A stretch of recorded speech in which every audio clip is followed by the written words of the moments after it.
کی جو اپیلیں آئی تھیں مختصر آرڈر کے بعد، حالانکہ تفصیلی تحریری فیصلہ نہیں آیا تھا اس وقت تک، عموماً اپیلیں تب دائر کی جاتی ہے جب تحریری اور تفصیلی فیصلہ آ جاتا ہے، تاکہ اس کے اندر مزید کوئی وجوہات ہو تو ان کو بھی سامنے رکھ کر پھر اپیل جو ہے وہ دائر کی جائے. لیکن تحریری تفصیلی فیصلہ جو ہے وہ ظاہر ہے اور بھی ججز چھٹیوں پر تھے، 8 ججز نے یہ فیصلہ جو ہے وہ تحریر کرنا تھا. تو اس وقت تحریری اور تفصیلی فیصلے سے پہلے جو اپیلیں آئی تھیں، آئینی کچھ معاملات ہیں جن کا ذکر یہاں پر چیف جسٹس قاضی فائز عیسیٰ کر رہے ہیں، اور کہا کہ کچھ آئینی معاملات اس طرح کے تھے کہ جسٹس منیب اختر نے چھٹیوں کو ترجیح دی اور کام نہیں کیا، حالانکہ اس وقت بھی ان سے درخواست کی تھی کہ وہ ان معاملات پر کیسز جو ہیں وہ لگائیں اور سنیں. بہرحال آگے وہ لکھتے ہیں کہ سپریم کورٹ کی روایت کے برعکس اپنے سینئر ججوں یعنی ایڈ ہاک ججز جو ہیں ان کا احترام نہیں کیا. اس کے بعد وہ لکھتے ہیں کہ سینئر ججز یعنی ایڈ ہاک ججز جو اس وقت 2 موجود ہیں، سردار طارق صاحب اور میاں مظہر عالم خیل صاحب، یہ 2 ججز اس وقت سپریم کورٹ کے اندر ایڈ ہاک ججز ہیں. مزید کہا کہ اپنے سینئر ججوں کا احترام بھی نہیں کیا اور ایسے 1100 مقدمات کی سماعت تک ہی ان کو محدود کر دیا، یعنی ایڈ ہاک ججز کو. پھر کہتے ہیں کہ چیف جسٹس قاضی فائز عیسیٰ جوابی خط میں لکھتے ہیں کہ ایڈ ہاک ججز کو شریعت اپیلٹ بینچ کے مقدمات بھی سننے نہیں دیے گئے. پھر انہوں نے آخری بڑا اہم ترین ایک اور اعتراض وجوہات میں ایک وجہ یہ بھی بتائی کہ جسٹس منیب اختر نے کمیٹی کے ایک معزز رکن سے غیر شائستہ، درشت، نامناسب رویہ اختیار کیا، جس میں تمام چیف جسٹسز شامل تھے اور سینئر ترین جج بھی حصہ تھے. اب یہاں پر غالباً چیف جسٹس قاضی فائز عیسیٰ کا اشارہ جو جوڈیشل کمیشن کا اجلاس ہوا تھا اس کی طرف ہے، کیونکہ اس سے جسٹس منیب نے جو ہے وہ اس پر اعتراض کیا تھا کہ رولز امینڈمنٹ کرنے کے لیے حکومت نے پہلے کہا تھا کہ جب تک ہم آئینی ترمیم نہیں کر لیتے تب تک آپ یہ اجلاس جو ہے وہ مؤخر کر دیں، اور وہ اجلاس مؤخر کر دیا گیا تھا. پھر اس کے بعد دوبارہ جب اجلاس ہو رہا تھا تو جسٹس منیب نے یہ اعتراض کیا کہ اب دوبارہ اجلاس کو مؤخر کیا جائے تب تک جب تک یہ آئینی معاملہ حل نہیں ہو جاتا، کیونکہ وزیر قانون نے خود پچھلی اجلاس میں کہا تھا اور اجلاس پچھلا اسی وجہ سے ملتوی ہوا تھا، جس پر چیف جسٹس قاضی فائز عیسیٰ رضامند نہ تھے. اور اس کے بعد پھر اجلاس کا جو ایجنڈا تھا وہ رولز میں جو ججز کی تعیناتی کے رولز ہوتے ہیں ان کو امینڈ کرنے کا معاملہ تھا، تو وہ ایجنڈا رکھ دیا گیا اور اجلاس جاری رکھنے کا کہا گیا، جس پر جسٹس منیب اختر جو ہے وہ اجلاس چھوڑ کر واک آؤٹ کر گئے تھے. تو یہاں پر انہوں نے کہا کہ انہوں نے جو غالباً اس کا اشارہ اس طرف ہے کہ وہاں پر جو سینئر ترین ججز موجود تھے اور چیف جسٹسز بھی موجود تھے ان کا احترام نہیں کیا. اور یہ وہ وجوہات ہیں اس وقت جو چیف جسٹس قاضی فائز عیسیٰ بتا رہے ہیں جسٹس منصور علی شاہ کے خط کے مقابلے میں، کہ ان وجوہات کی بنا پر جسٹس منیب کو 3 رکنی جو کمیٹی ہے پریکٹس اینڈ پروسیجر کی، جو کیسز لگاتی ہے، بینچ بناتی ہے، اس سے نکالا گیا ہے. اب جسٹس امین الدین کو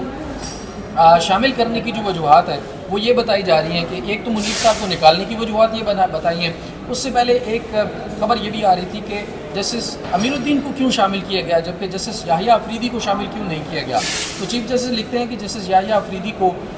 ریکویسٹ کی گئی تھی اور انہوں نے اس کمیٹی کے اندر شامل ہونے سے انکار کیا، معذرت کی، جس کے بعد جسٹس امین الدین خان کو اس کمیٹی کا جو تیسرا رکن ہے وہ چیف جسٹس قاضی فائز عیسیٰ کی ثوابدید ہے اور انہوں نے پھر ان کو منتخب کیا. اب یہاں پر ایک سوال یہ بھی ہوتا ہے کہ جسٹس یحییٰ آفریدی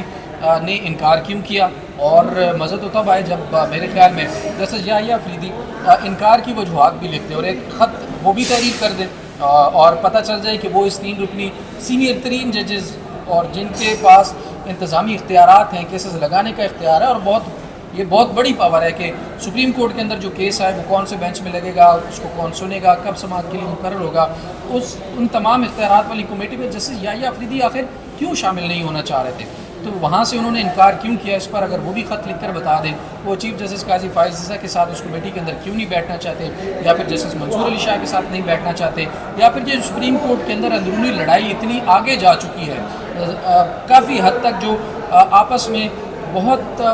میں کوئی ایسا لفظ یوز نہیں کرنا چاہوں گا لیکن بہت ایک نیکسٹ لیول پر یہ لڑائی جو ہے جا چکی ہے، اس کا حصہ ہی وہ نہیں بننا چاہتے. یہ بڑے اہم ترین سوالات ہیں اور اس میں باقی ججز کیا رائے رکھتے ہیں اس پر بھی اب سوالات اٹھ رہے ہیں، کیونکہ فل کورٹ کی جو جسٹس منصور علی شاہ نے جو مطالبہ کیا ہے وہ اب دیکھنا ہوگا کہ کیا فل کورٹ بنتا ہے یا نہیں بنتا، کیونکہ سب سے پہلے پریکٹس اینڈ پروسیجر ایکٹ جب آیا تھا تو اس کے بعد چیف جسٹس قاضی فائز عیسیٰ نے جب عمر عطا بندیال کے دور میں وہ کالعدم قرار دے دیا گیا تھا تو اس وقت قاضی فائز عیسیٰ صاحب جو تھے وہ کسی بینچ کا حصہ نہیں بن رہے تھے، کسی بینچ میں شامل نہیں ہو رہے تھے، کوئی کیس نہیں سن رہے تھے، صرف اس لیے کہ جب تک وہ پریکٹس اینڈ پروسیجر لاگو نہیں ہو جاتا ایکٹ، تب تک میں کسی بینچ میں نہیں بیٹھوں گا۔ اور پھر جب وہ خود چیف جسٹس بنے اس کے بعد انہوں نے فل کورٹ بنایا اور فل کورٹ نے پریکٹس اینڈ پروسیجر ایکٹ کو بحال کیا اور پھر لاگو کیا۔ اب ایک صدارتی آرڈیننس آنے کے بعد قاضی فائز عیسیٰ صاحب جو خود بادشاہت ختم کرنے کے دعوے کرتے تھے، اور اس جواب کے اندر بھی وہ بادشاہت کو ختم کرنے اور جواب دینے کی بڑی بات کر رہے ہیں، تو وہ اس ترمیمی آرڈیننس کے بعد جب سارا اختیار ان کو مل گیا، وہ اپنی مرضی کا تیسرا جج کمیٹی میں مقرر کر سکتے ہیں، ایک بادشاہت والا سلسلہ ان کے ہاتھ میں اختیار آ گیا، تو اس پر انہوں نے کوئی اعتراض نہیں اٹھایا، کیونکہ وہ شاید قانون سازی یا آرڈیننس، قانون سازی تو نہیں، اس کو بالکل نہیں کہہ سکتے، یہ آرڈیننس تھا، ایک شخص اس کے اوپر سائن کرتا ہے اور وہ چیز لاگو ہو جاتی ہے۔ اور قاضی فائز عیسیٰ خود کہہ چکے کئی بار کہ یہ جو آرڈیننس ہے یہ ڈکٹیٹر کے لائے ہوتے ہیں اور یہ پارلیمنٹ کو پھر ختم کر دینا چاہیے اگر آرڈیننس کے ذریعے معاملات چلانے ہیں۔ تو قاضی فائز عیسیٰ صاحب کے حق میں جب آرڈیننس آتا ہے تو وہ ان کو منظور ہوتا ہے۔ بہرحال اب اس کے اوپر جو فل کورٹ کی میں بات کر رہا تھا، جیسے منصور علی شاہ نے بھی جس کا مطالبہ کیا، تو فل کورٹ نے ہی اس کو امپلیمنٹ کیا تھا، تو اب اس کے اندر اگر ترمیم ہوئی ہے تو بھی ظاہر ہے فل کورٹ ضرور بننا چاہیے، اور پھر فل کورٹ بیٹھ کر ڈیسائیڈ کرے کہ کیا اس ترمیمی آرڈیننس کی کوئی حیثیت ہے کیا نہیں ہے۔ دوسری طرف تحریک انصاف کے بیرسٹر گور نے بھی آج اس ترمیمی آرڈیننس کے خلاف پریکٹس اینڈ پروسیجر ترمیمی آرڈیننس کے خلاف درخواست دائر کر دی ہے۔ اس سے پہلے افراز صاحب خٹک ایک ایڈوکیٹ ہیں، انہوں نے درخواست دائر کی، اس سے پہلے احتشام الحق ایڈوکیٹ ہیں، انہوں نے درخواست دائر کی، لاہور ہائی کورٹ میں یہ معاملہ چیلنج ہے، سندھ ہائی کورٹ میں یہ معاملہ چیلنج ہے۔ تو اب دیکھنا ہوگا کہ اس کی قسمت کیا جاتی ہے، کیونکہ اب اتنے سارے سوالات اٹھ رہے ہیں اور ہر طرف سے ایک پریشر جو بلڈ ہوتا ہوا نظر آ رہا ہے، تو میرے خیال میں سپریم کورٹ کو بھی اب اس کے اوپر فل کورٹ بٹھا کر چاہے انتظامی بنیادوں پر یا چاہے عدالت کے اندر کیس لگا کر اس معاملے کو ضرور سننا چاہیے اور اس معاملے کو حل کرنا چاہیے، کیونکہ ججز کی اب آپس کی یہ جو ایک کانفلکٹ کریٹ ہو گیا ہے، اس سے جو نقصان ہوگا وہ ظاہر ہے عوام کا ہی ہوگا۔ تو یہ تھی آج تک کی معلومات۔ اپنا اور اپنے پیاروں کا بہت سارا خیال رکھیے، مزید جو معلومات ہوں گی وہ بھی آپ کے سامنے رکھیں گے۔ کمنٹ سیکشن کھلا ہے ناظرین، اور کمنٹ سیکشن کے اندر اپنی رائے سے آگاہ ضرور کیجیے گا۔ اگر آپ نے چینل کو سبسکرائب نہیں کیا تو چینل کو سبسکرائب بھی کر لیں، فیس بک پر فالو بھی کر لیں، تاکہ بر وقت معلومات جو ہیں وہ آپ تک پہنچتی رہیں۔ اپنا بہت سارا خیال رکھیے، اللہ نے کے بعد۔